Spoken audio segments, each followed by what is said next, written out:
दिसंबर की आज 11 तारीख है और ये मेरे पोपी के प्लांट्स आप देख रहे हैं। तो कई कुछ सीड्स डाले थे, तो पोपी के भी मैंने आपके सामने डाले थे। एक मैंने थर्मोकोल के डिब्बे में अलग से जो गार्डन बनाने के लिए वो भी डाले थे, तो वो भी दिखाती हूँ। तो ये इतने बड़े बड़े हो गए हैं, अगर मैं इन्हें ट्रांसप्लांट नहीं करूँगी तो ये अच्छे से नहीं चलेंगे और जो फ्लावर्स जो आएंगे बड़े ही कमज़ोर जैसे छोटे छोटे आएंगे। तो इसमें फूल निकालना बहुत ही इनके प्लांट्स जो निकालना थिनिंग करना बहुत ही ज़रूरी है। तो जो मैंने थर्मोकोल के डिब्बे में लगाए हैं वो भी मैं दिखाती हूँ। ये तो छोटा सा पोट है, ज़रा सा पोट है। ये कोई मेरे ख्याल से ये इतना है, मेरे 5 या 6 इंची का पोट होगा, ये इतना सा पोट है। तो ये जो थर्मोकोल के डिब्बे में आपके सामने मैंने सीड लगाए थे कि इसका मैं मिनी गार्डन बनाऊंगी। तो ये खूब सारे, इतने ढेर सारे, हालांकि खूब सारे जो पौधे मैंने इसमें से निकाल दिए हैं और मैंने वो ट्रांसप्लांट नहीं किए हैं, तो मैंने अपने पड़ोसियों में वो दे दिए हैं। तो मेरे और भी गमलों में जहाँ पे मैंने नहीं भी डाले हुए हैं सीड्स, तो कई जगह अपने आप ही इसके प्लांट्स जो हैं निकल आए हैं, तो वो भी मुझे हटाने हैं। तो ये भी धीरे धीरे अब देखूंगी कोई पोट मिलेगा। तो इनके साथ अच्छी बात ये है कि अभी ये इसमें तो रहेंगे, मैं थिनिंग करूंगी वो तो खिलेंगे और जिसमें ट्रांसप्लांट करूंगी उसमें भी खिलेंगे। और कुछ टाइम के बाद जब जो छोटी छोटी पौध जैसे रह जाती है तो वो उनको बाद में ट्रांसप्लांट करते हैं, तो उनके फूल फिर बाद में आते हैं। जैसे कई जो पहले लगाए हुए होते हैं तो वो खिल के जो ख़त्म भी होने लगते हैं, और जो बाद में ट्रांसप्लांट किए जाते हैं भले ही सीडलिंग एक साथ तैयार हुई हो, भले ये जो जैसे घने घने हैं, पर जब खुराक नहीं मिलते हैं तो वो फिर छोटे ही रह जाते हैं, और जैसे खुराक मिलने लगती है तो वो हेल्दी होते हैं। और फिर बाद में जैसे ट्रांसप्लांट करते हैं तो फिर फ्रेश फ्लावर्स जो उनके आते हैं। तो इस तरह से लंबे टाइम तक हमारे गार्डन में इसके फूल बने रहते हैं। तो एक और मैं दिखाती हूँ, ये देखिए कितना खूबसूरत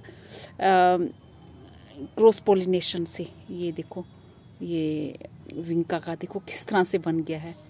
ये देखिए कितने सुंदर फूल हैं, ये भी ये आ गया है। तो चलिए अब मैं आपको दिखाती हूँ। तो चूँकि ये वाले प्लांट्स मैंने पहले ग्रो किए थे और छोटा पोट है, मैं चाहती हूँ कि इसमें भी कुछ रहें, तो इसमें से हम इसलिए पहले मैं निकालूंगी, और जैसे से पोट मुझे अभी मिलते जाएंगे मैं फिर बाकी भी ट्रांसप्लांट करती रहूँगी ताकि उनकी ग्रोथ अच्छे से बाकियों की हो सके। तो मैं 4 इंची पोट में लगा रही हूँ, तो एक पौधा चले तो बहुत अच्छे से चलेगा, बट मैं 2-3 लगा दूंगी इसलिए क्योंकि इसके पौधे जो ट्रांसप्लांट करते हुए कई बार वो मर भी जाते हैं कुछ, तो बाद में अगर हटाना चाहें तो हटा सकते हैं। तो चलो 2 भी चल जाएं तो ठीक है। तो ये नीचे से ऐसे जड़ करके पकड़ के मिट्टी को मैंने गिल्ला कर लिया है, तो ऐसे ये करके दिखाया हुआ है मैंने। ये देखिए इस तरह से ये यहाँ से ऐसे पकड़ के धीरे से इसको ऐसे धीरे धीरे खींचना है, तो ये मिट्टी के साथ ही जड़ जो है हमारे आ जाएगी।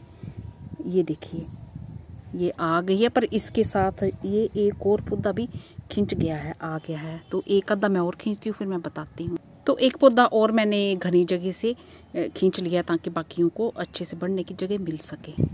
तो ये जो पोट देख रहे हैं ये 4 इंची का पोट है, और इसकी मिट्टी मैंने गिल्ली कर दी है, और मैंने कुछ एक जो गमले खाली किए थे, तो ये पोट भी मेरा खाली हुआ था। तो मैं ये बताना चाह रही हूँ कि अगर आप बोतल में भी लगाना चाहते हैं ना, पेप्सी वगैरह की बोतल होती है, तो उसमें भी जो है आप एक पौधा लगाएं तो 2-3, क्योंकि ज़रूरी नहीं कि जितने आप लगाएंगे। और बस ये गड्ढा किया और इस तरह से रूट बिठानी है और धीरे से मिट्टी को ये ऐसे कर देना है, और ये फिर हल्के से ये इसको ऐसे दबा देना है साइड से। अभी तो ये लुढ़केंगे, और इसी तरह से ये 2 पौधे मैंने और अभी साइड में लगाने हैं, तो पता नहीं कितने चलते हैं कितने। तो ये मैंने 3 जो है ये ऐसे खींच गया था बीच में, ये इस तरह से ऐसे दबा दिया है धीरे करके, ये साइड से थोड़ी उंगली दूरी पे करके। और पानी भले ही दिया है फिर भी हम और पानी डाल देंगे ये, ताकि रूट्स में अच्छे से रचे बसे, और इसे छाया वाली जगह में हमने रख देना है।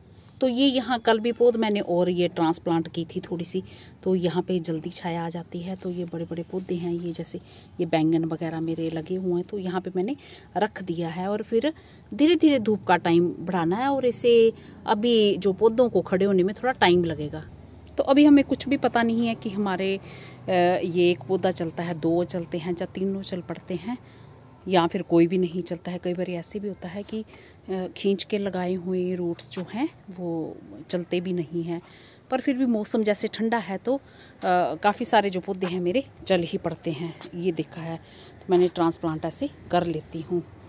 तो चलिए अभी देखते हैं कुछ दिनों बाद क्या रिज़ल्ट्स रहते हैं, और अगर तीनों चल पड़ेंगे तो फिर हम 2 ही रखेंगे, क्योंकि मेरे पास खूब सारे पौधे हैं तो मैं चाहूँगी कि सबका निपटारा हो और 2 ही रखे जाएं। जहाँ एक भी चलेगा तो बहुत ही अच्छे से हेल्दी पौधा होगा और बहुत ही बढ़िया अच्छे से फूल आएंगे उस पर।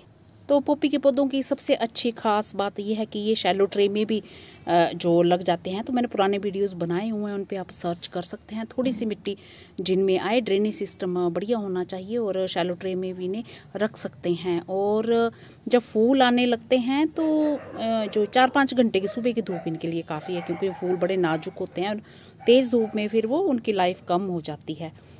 और पौधे जो रखने वो भी हाफ डे सनलाइट में रख सकते हैं जब वो अच्छे से चलने शुरू हो जाएं।